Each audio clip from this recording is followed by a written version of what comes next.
नमस्कार किसान भाइयों, मैं सूर्यदेवल फिर से हाजिर हूं आपके अपने चैनल एग्रीकल्चर गुरुजी में। किसान भाइयों, आज हम बात करेंगे पेड़ी गन्ने के अंदर पहला स्प्रे हमें कौन सा करना चाहिए। लगभग मैं समझता हूं सभी किसान भाइयों की पौधे गन्ने की कटाई जो है पूरी हो चुकी है। कुछ ही किसान भाई होंगे जिनके पौधे गन्ने की कटाई अभी रुकी हुई होगी।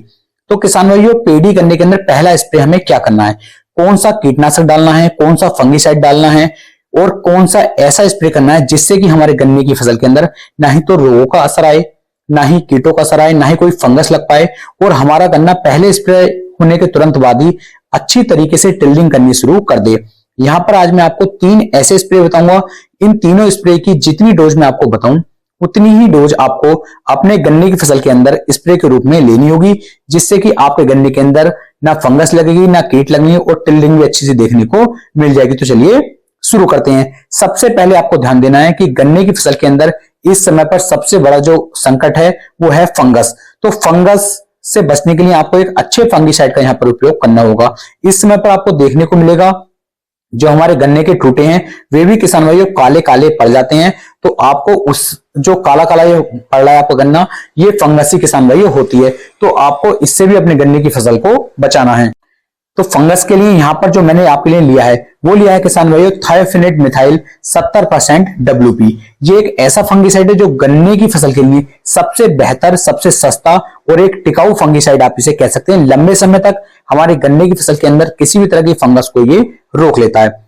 इसकी जो मात्रा की बात करूं तो 250 ग्राम के आसपास आपको थायोफिनेट मिथाइल लेना होगा और इसका स्प्रे अपने गन्ने की फसल के ऊपर करवाना होगा। जो 3 स्प्रे आज मैं आपको बता रहा हूं इन तीनों को आप एक साथ मिलाकर के स्प्रे कर सकते हैं। तो पूरी जानकारी आपको पूरी वीडियो देखने के बाद ही मिल पाएगी।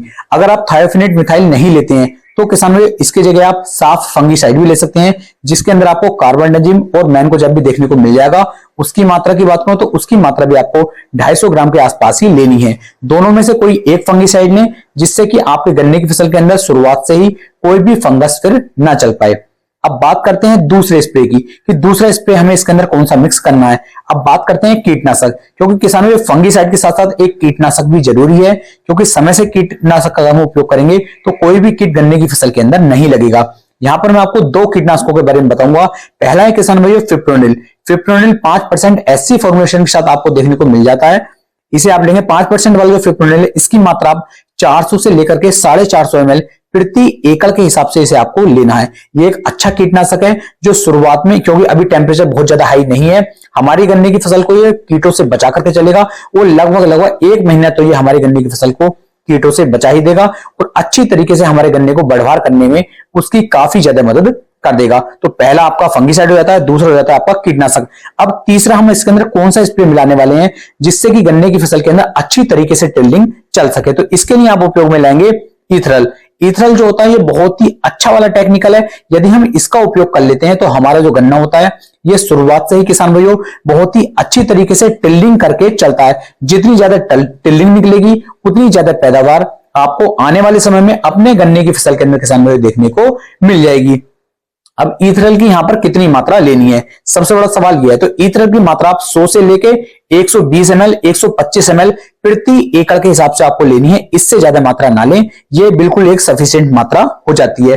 तीनों के बारे में दोबारा से बता दूं, फंगीसाइड आपका हो जाता है थायोफिनेट मिथाइल जिसकी 250 ग्राम की मात्रा ले लीजिए। फिप्रोनिल 5% में जाता है जिसकी 450 ml मात्रा ले लीजिए। ईथरल की मात्रा 100 से 125 ml के आसपास आप ले लीजिए।